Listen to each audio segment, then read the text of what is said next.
Hello there and welcome. Now, before we start, I want to ask you a simple question. Do you think video games have gotten easier over the last 20 to 30 years? Leave your answer in the comments below. So, in this video, I want to talk about video games, where they came from, what they are now, and why I actually think video games are easier these days and to the detriment of the actual industry. Now, the reason this came about is because I've been playing a couple of different games lately, and one of them is this. Rare Replay. Now, for those who don't know too much about Rare Replay, it is a game which basically incorporates games from the 80s, 90s, and 2000s all onto one disc, made by Rareware. And there are many games on there. I'll give you a good example. Battletoads.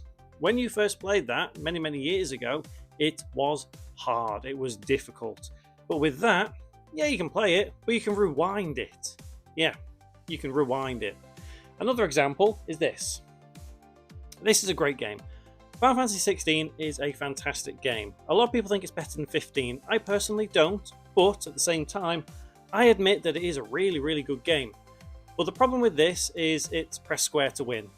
Literally. Like, all the battles are just too easy. It is far too easy. Yes, I know there is a hard mode on there, but when you look back at the Final Fantasy games of yesteryear, Final Fantasy 7, 8, 9, there were no difficulty settings. You would just play the game and you would struggle and you would learn and you would adapt. So why do they feel the need to just basically make this as two different difficulty settings, one where you just press square to win and the other that, yeah, is actually a bit of a challenge? That's the problem. Here's another one. Breath of the Wild. Now, if you've ever played some of the older Zeldas, Link to the Past, Ocarina of Time, Majora's Mask, these didn't have markers on the map, did they? This does. Why? Why exactly? With the old games, let's take Ocarina of Time for example, you had to pay attention, you had to listen, you had to understand, and you had to know what you were doing. That is being invested in the game. So you know, right, okay, so Link comes out and he's got to go to the castle. There's no marker to get to the castle. You've got to find your way there, and that's part of the fun. You know you've got to go to the castle, you don't know where it is, but you're going to go find it. I don't understand why they've had to put markers. Go here. Hey, and you won the game. Why? Why is it necessary? So, I think what it comes down to is a generational thing. The generation of today, not to diss anybody. I'm a millennial. The current generation, I think it's Beta actually. They started maybe a couple of years ago. But Gen Alpha are the ones who are of age who are playing video games. My son is Gen Alpha, and he can't play these old games. He's got no idea what to do. If he hasn't got a marker showing him where to go, he doesn't know where he's going. And that's because he doesn't pay attention. And I think that's the case with a lot of Gen Z as well. They don't pay attention, they just want to get things done, out the way, gone. That's why longer games just don't really exist too much today. A good game is considered to be within the 10-hour range, and that's sad. 10 hours and easy. It's not for me. It genuinely is not for me. I like a bit of a challenge, but in all fairness, I do like the ability to, get through a game nice and quick and enjoy it. Resident Evils are a good example of that. But let's take Resident Evil 4. Now, this remake, brilliant, absolutely brilliant.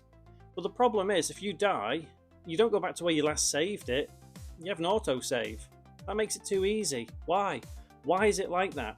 You look at the original Resident Evil 4, and you had the ability to save at certain stages or at certain points. It didn't auto-save.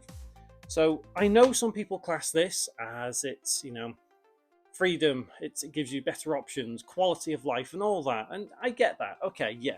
With technology these days, we can have auto-saving everywhere. You look back on Super Nintendo, N64, Dreamcast. No, you couldn't really have auto-save, and it was difficult. I get it. It's a quality of life thing, but it just makes it too easy. It makes it too easy. And something else that really does bother me as well. Let me get this as a good example. The Witcher 3 Wild Hunt.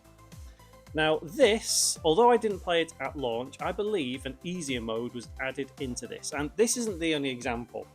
There are plenty of examples of games that are intended to be difficult, but then have an easy mode patched in later down the line for people that just can't get along with it. Why is that? I'll tell you why that is. Money. Because they want to sell their games. They want people to just buy them because, oh, it's easy now, I'll pick that up at last. because people can't be bothered to play the games properly, and that's sad. There are some exceptions to it though, and these two I think are pretty good exceptions. This is Ghostrunner and The Persistence Enhanced. These two games I consider to be difficult, not horrendously difficult, but they are difficult, and if you want to platinum these, which I have done quite proudly, they are very difficult to platinum. And that's what I think this game industry needs more than anything right now, is games like this that are difficult to push people like me. Because if they were easy, yeah, they'd sell loads, let's be honest. If Ghostrunner had a super easy mode, there you go, people would buy that straight away. But then you'd alienate people like me thinking, oh, well, why have you done that? What is the point? And I get it. I know generations are different. My parents were different, my grandparents were different. We all behave differently. And I suppose it is, like I said, generational trends that make games easier.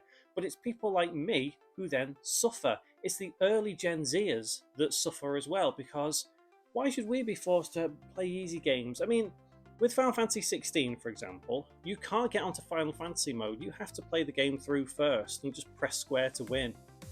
Boring. I want a challenge. I want a challenge. And then going back to the likes of Resident Evil 4, where we had auto saves and all that kind of stuff, and I think the remake probably was a little bit easier as well. Yes, I know there were difficulty modes on that, but why not have all the difficulty modes there straight away? But then we come to the realms of this. This is Sonic Origins. So this is a collection of all those old Sonic games from the Genesis, Mega Drive, wherever you come from. You don't have lives. What is the point? I know there are ways you can play this and play it like the old school, but the premise of this, the idea of this is that you've got infinite lives. You can keep dying over and over and over and over. What's the point? What is the point? Where's the difficulty gone? Why are games not difficult anymore? So when I asked you the question at the beginning of this video, and I said to you, do you think games are easier now than they were 20, 30 years ago? You should have said yes, because they are much easier. And I think that is obviously by design from a financial point of view. So these companies want to make money, and the way they can make money is make easy trophies, easy achievements, easy gameplay, and then it'll sell like hotcakes because people don't have the attention span there anymore. They've got the attention span of a goldfish, and there you go. Bob's your uncle. You've sold all these games to some Gen Alphas who don't pay attention, don't know what they've just played, got to the end of it, got all the trophies. Hey, I'll move on to the next one. And that's sad. But then you have the likes of Grand Theft Auto that sell. I think it's a cultural thing, that. I really think it is, but that's a whole different story. I don't think games need to be as easy as what they are. I mean, going back to Final Fantasy 16, there's no need for it to just be mash square to win. Cool, awesome, game complete. I don't think it needs to be that. There needs to be more thought. There's no point having all these game mechanics, all these game designs of abilities, skills, upgrading, leveling, or what's the point in any of that if you just press square to win? I don't understand. I really don't. And like I said, I know it's a generational thing. I sound like an old moron, waffling on, angry, man, what is it, man rants at cloud, something. You get the point. But do let me know what you think about video games, seriously, in the comments. Let me know why you think games have gotten easier, if you think they have gotten easier. They have gotten easier. Let me tell you that they have gotten easier. But yeah, let's have a talk in the comments about this, because it is really, really annoying to me that games are so easy these days. I want difficulty back. I want some difficult games to play. There'll be a couple of videos on the screen as well if you fancy clicking any of those and seeing more content just like this, or on game development. A little subscribe button just down below if you fancy subscribing and being the first to see those new videos. I do appreciate you watching though, honestly. If you watched all the way to the end, you are amazing. Hopefully I will see you in another one of my videos. Until then, take care.